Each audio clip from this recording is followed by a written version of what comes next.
isaan dhabnes seenaan bara bara seenaa qabu waan ta'eef hin irraanfataman. Isaan seenaa guddaa qofa dhuntaan laabireerii guddaa dhabu. Laabireerii illee nu ijaaru isaan garuu ijaaruu hin danda'amu. Uumama waan taateef uumama dhooguun hin danda'amu isaan deemanii jiru.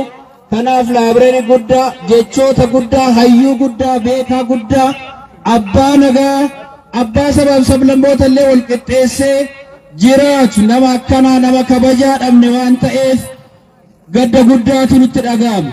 Gara biraatiin seenaa isaan hojjetan waan ta'eef seenaan bara baraa isaan yaadatu jaalleewwan hedduu horate waan ta'eef seenaan isaan hin irraanfatu.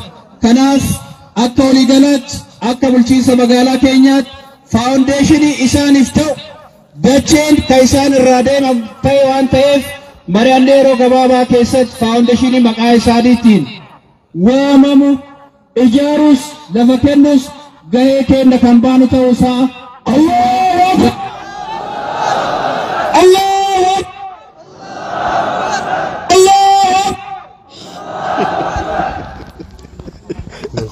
Akbar Ibrahimuna.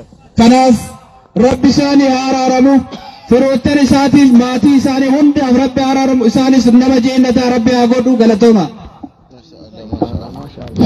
Ifa maagaa madas ga'uuf odoon hin dubbanne Kadir inni isa laala waan ta'eef abbaan magaalaa kanaallee akka tasaa ta'e abbaa isaallee waan ta'eef dhimma isa keessa jira waan ta'eef kaasee nu akka sagantaatitti sagantaa faawundeeshinii kaafnee uduun haasofne inni mataa isaatu waadaan nu seene waan ta'eef akkuma san hiriyoonni isaanii Ahmadillee as dhufee haasawee kan isaan irraa barbaannu biyyi kun ka'aa akkana waa lamaaf akkana tokko amantii isaatii isa baasa lama sabummaa isaatii isa baasa maaltu kana godhee Haji Hasan Gammadaa inni kenna Sheekh Hasan Gammadaatitu hojii kana lamaan dalaganii ummata keenya dukkana keessaa ifnana baasanii yeroo namni arrabaan dubbachaa arrabatti godhanii barcumaan addaa jarri keenya kun irra taa'ee dubbatu akka dubbatamu nama godhe tokko keessaa adda dureetti isaan waan ta'eef iddoon isaaniif hin malle lafti isaaniif hin malle jaarmamni isaaniif barbaanne isaaniif irratti ijaaramu lafti isaanitti qabsan iddoon isaanitti qabsan tana waan taateef nu utuu isaan hin gaafanne waadaa isaanii seenuudhaan galatoonfataa irra deebi'anii waadaa akka isatti nu seenan isaan irraa barbaanna obbo Ahmad Haasawu.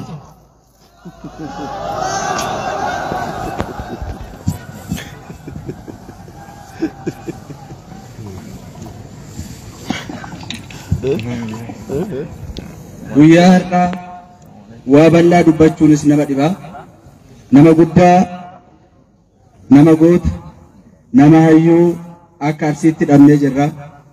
Isaan nama akka Ajadab Saaddoo nama akka Waaqoo Guutuu namicha akka Waaqoo qabdu keessaa waan jajjaba hojjetanii maqaa gaarii qaban tokko akka ta'an namni kamuu ni yaadata. Haa ta'uutii duuti nama hundarraa waan hin hafneef isaan hin duunee lubbuudhaan jiran.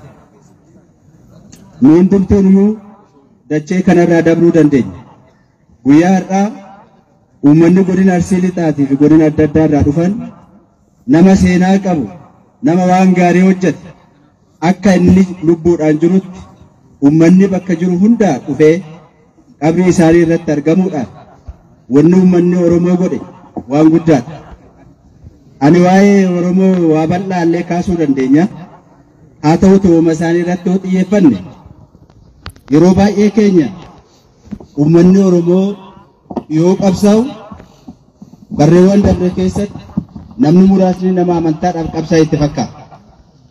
Yoo sheeka kana odeeffannoo isaa seenaa isaa duubatti hubattan amantaadhaafis sabaafis nama quuqama qabanidha. Namni akkanaa kun baay'ee isaanii muraasa. Yoo mana amantaa keessatti Oromoon miidhamee jira.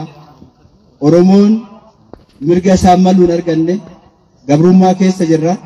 Qabsoofnee waan nu mallu arganna jedhanii yoo isaan akkasitti umrii isaanii qabsaa turan dubbachaa turan waan keessa namatti dhaloota ammaa kanatti maaltu uumamuu danda'a waan jedhu keessoo namaatitti namatti dhagama.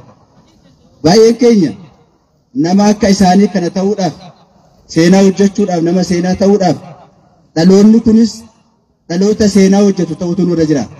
Akkuma isaan waan gaarii hojjetanii dabran akkuma isaan saba isaaniitiin waan gaariidhaaf oolan iddoo jirrutti bakka jirrutti sodaa tokko malee waan nutti dhagame waan saba keenyaaf ta'u mana amantaa kan soo jiraanne yoo dubbanne guyyaa akkanaa kana itti farfamna seenaanis itti nu yaadata.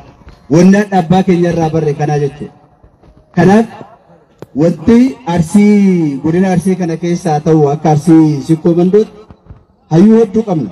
Hayyuun hedduun nu keessaa ba'ee jira.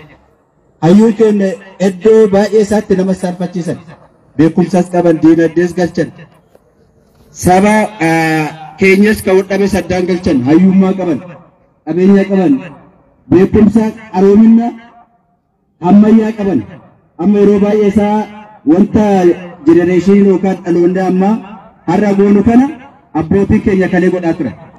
Kanarraa waa guddaa barannaa jechuudha. Har'a dhaloonni hadhaa akka isaanii kanatti seenaa hojjenne yoo jenne bara baratti dhaloonni dhufu nu yaadachaa deema. Waan akkanaa hojjechuudhaaf uummanni Oromoo bakka jirutti tokkummaa wal jajjabeessuu Oromoon wal dhiibuu irra walitti hidhee rakkoo keenya waliin dubbachuu garaagarummaa qabnu wal obsuu obboleessa keenya yoo kamiyyuu rakkoo qabaatu gorfachuu cinaa dhaabbachuu wal jabeessine akka Oromootitti ba'uudhaaf deemu tura gaariidha. Oromoon akka Oromootti wal hin jabeessine eessa gahuu hin danda'u. Har'a Oromoo irratti wanti godhamaa jiru waa bal'aa. Wanti Oromoo cabsuudhaaf deemaa jiru waa bal'aa. Kanaaf Oromoon sabni biraa akka hin cabsine ofii isaatti akka wal cabsine wal ijaaruu wal utubuu wal faana dhaabbachuutu nurra jiraata. Ergaa jedhu qabaa. Dhumarratti akka godina Arsii lixaatti waa tokko yaadadhe goota keenya Amrii Taadii yeroo tokko Baalee irratti Hajaa Dabsaa iddoo siidaa isaanii hojjannee turre yoo amantaan nu hayyama ta'e iddoo dhaloota isaaniitti ta'e bakka barbaachisutti siidaa isaanii malu hojjannee yaadannoo bara baraa ta'u turre jira. Yoo akkas ta'e dhaloonnis yaadataa irraa barachaa faawundeeshinii isaa ta'u amma akka amantaa musliimaatitti nu dhorkuu danda'a. Garuu iyyuu maatiin yoo hayyame firii dhiigaa isaa hayyame akka amantaatittis yoo wanni tolereet godhamu obsamu jiraate waan seenaa isaanii malu hojjechuutu nurra jiraata. Har'a Baaleetti magaalaa gobbarattanii yoo ilaaltan siidaa Hajaa Dabsaa iddootu jira. Hin yaadatama. Dhaloonni dhufuu sona isaa duudhaa isaanii dhaaluudhaaf namni carraaqa. Waan akkanaa yoo goone yoomiyyuu dhaloonni ammaa kun irraa barata. San malees maatii isaanis deeggaruudhaaf har'a asitti jechuunis yoo na dhibe akkamitti waan jedhu koree keenya wajjin marannee maatii isaan irraa amrii ta'an jajjabeessinee duuka dhaabbannee si faana jirra jennee mallaqaanis ta'e yaadaanis waan duratti isin hin jenne isanis gumaachine yaadannoo gaarii akka isaanii ta'u hawwaa har'a duutii isaanii waan laphee nama cabsu waan onnee nama cabsu isaaniif akka isaanii booqatan rabbi jaayinata isaanii hiraa firootaa fi Oromootaa fi namoota isaan jaalataniif ammoo jajjabina hawwinaa ulfaadha. Galatooma jennaanii boleeyyan keenya akkuma nu gaafannetti bulchaan bulchiinsa godina Arsii lixaatii fi kantiibaan bulchiinsa magaalaa Shaashamannee ergaa ajaa'ibaa nu dabarsanii waan isin jettan hundaan qeeballee jedhaa jiranii inshaallah. Allahu akbar. Inshaallah gara buleessa kiyya Muhammad Amin isin dabarsa.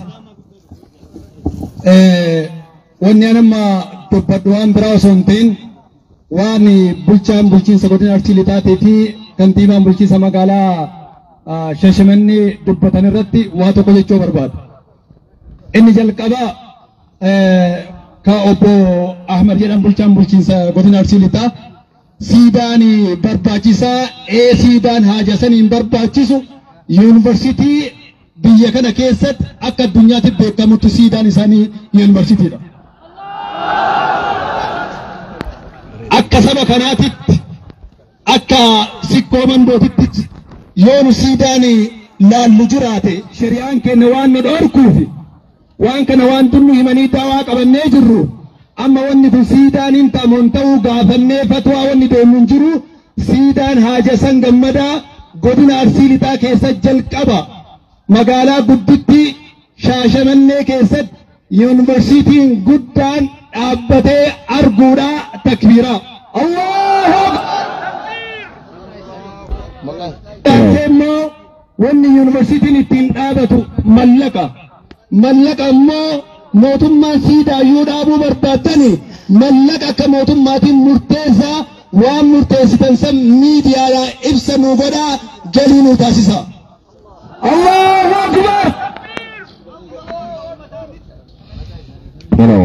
Miti immoo akka uummataatitti mootummaa waan bulchurraa waan harkaa qaburraa lafa isaanii malu kan yuunivarsiitiif ta'u ni kenninaa waada eega jedhan ka bulchiinsa magaalaa Shaashamannee akkuma jiru ta'ee ka godina Arsii Lixaa akkuma jiru ta'ee mootummaa naannootii fi mootummaa federaalaa naallee gaafattanii ibsa isaanii akka uummataan nuu kennitan ni barbaanna.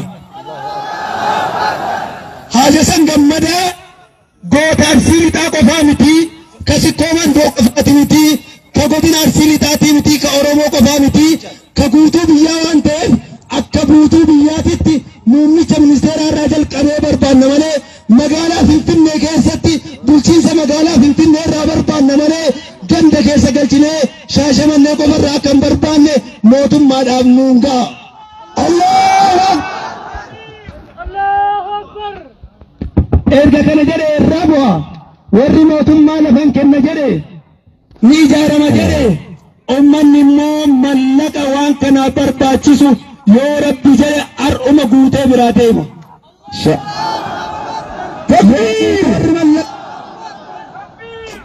Warri mallaqa guddaa isaa cheekiidhaan kennee warri immoo mallaqa xiqqaallee qabu xiqqaa isaa